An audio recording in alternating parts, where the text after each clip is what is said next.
Alrighty, we'll continue with today's media availabilities with Erik Jones, driver of the number 77 5-Hour Energy Extra Strength Toyota. Erik is coming off a career best finish in the Monster Energy NASCAR Cup Series at Pocono and is from Michigan. Erik, can you just talk to us a little bit about, how fun this week's been for you, kind of being home with family and just kind of being here at Michigan? Yeah, it's been a busy week. I didn't get home till Tuesday night.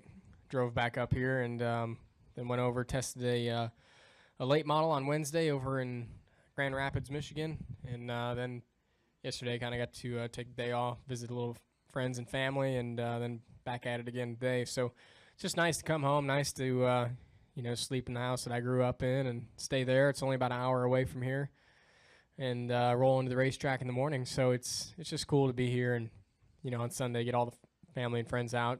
About burnt through every possible hot pass I can get. So just nice to have everybody here and be close to home.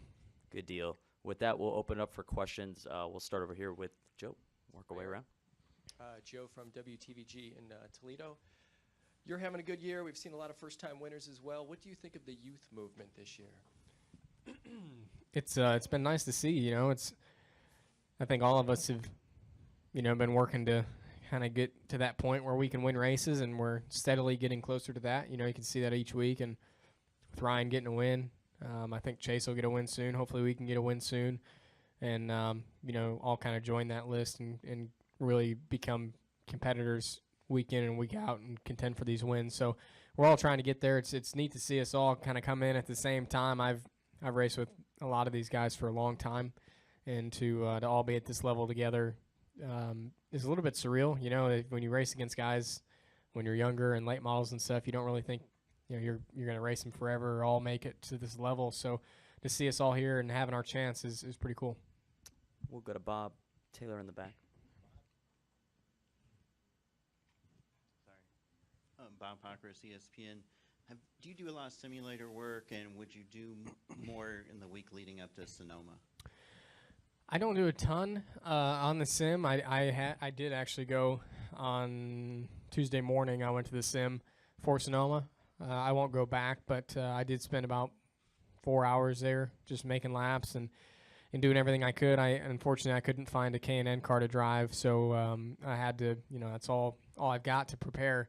So I think it's helpful. At least it gives you a visual of the track and gives you a few marks and a few shift points and stuff. So you can't totally rely on what it's giving you sometimes, but I think for a road course it's pretty accurate.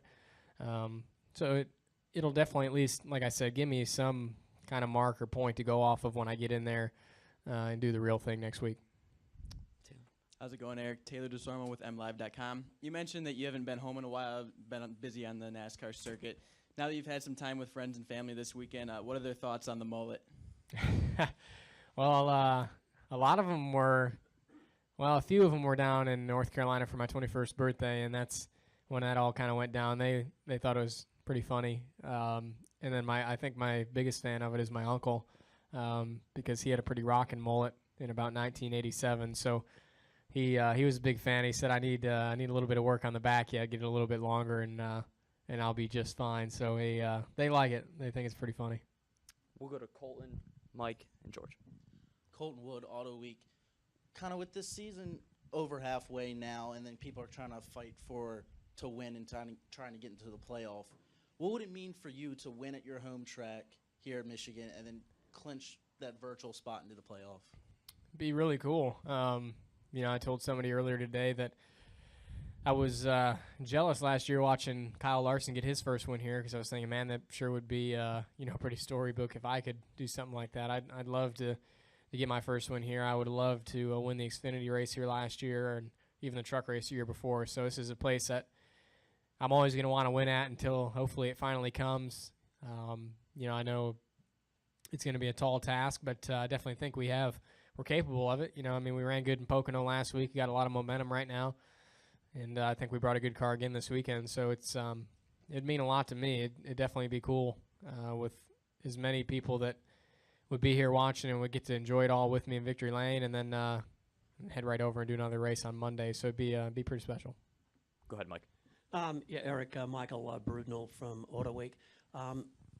you're still a young guy, but how have you grown in maturity-wise since Dave's passing 12 months ago? I mean, how has, that experience, what has it meant, and how can you grow from it? Yeah, I mean, it's it's a life changer for you, either way. And I think even more so a little bit in my situation, just as much as he helped me and handled, a lot of my business affairs, really. I mean, that was his goal, really, was in his retirement. He kind of wanted to be a business manager for me. He wanted to do that, and he really enjoyed it. And, so I had always let him handle it and never really took part in it. And then when that suddenly goes away and you have to inherit all those responsibilities and those tasks, it's pretty big bearing.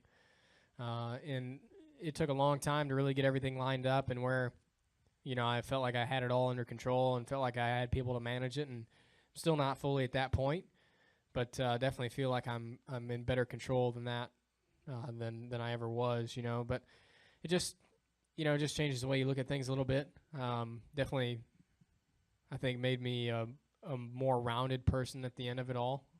Definitely learned a lot about life really over the last year. So definitely just a big growing year for sure. George, go ahead. George Sipple, Detroit Free Press. What's the best advice your father gave you about racing?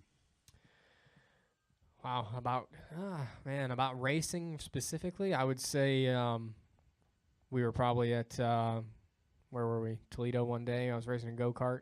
I was 7, 8 years old, something like that, and flipped over, got in a bad wreck.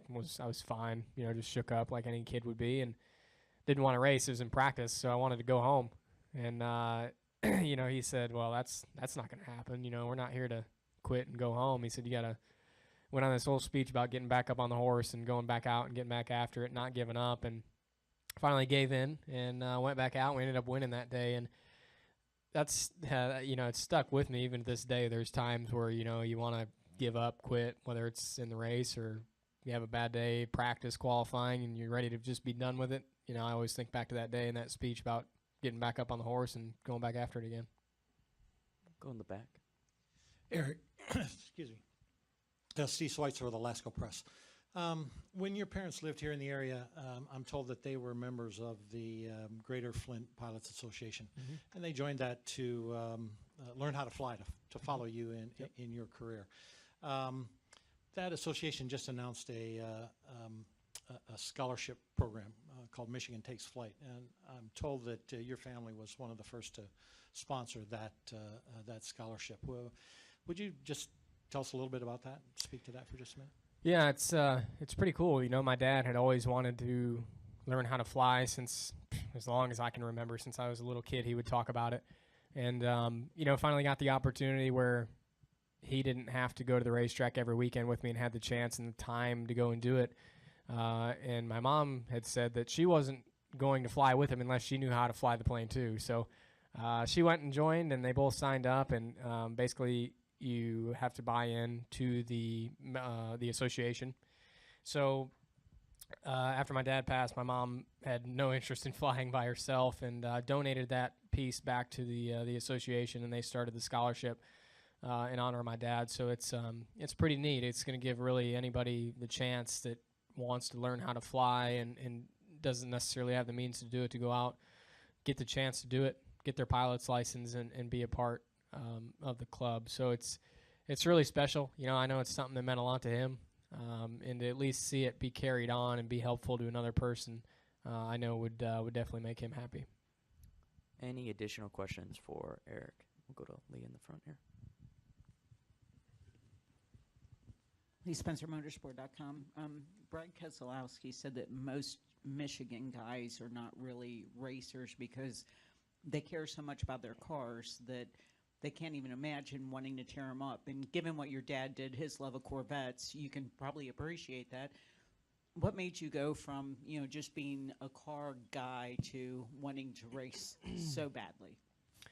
Yeah, so I think back to being a little kid, and I wasn't necessarily a huge race fan. I was a car guy more than anything, going to car shows and hanging out and learning everything about them. And I guess I always wanted to be involved with cars somehow. I didn't necessarily know in what capacity, and I guess, you know, the race was always kind of on TV in the background on Sundays, and we were always watching, you know, in between whatever, doing yard work or anything else. And I would say, you know, as I got a little bit older, I didn't really have a hobby, so I was looking for something to do, and I got a yard cart when I was about 5 or 6, and really just enjoyed being on anything that I could drive, anything with 4 wheels, and realized I really liked doing that.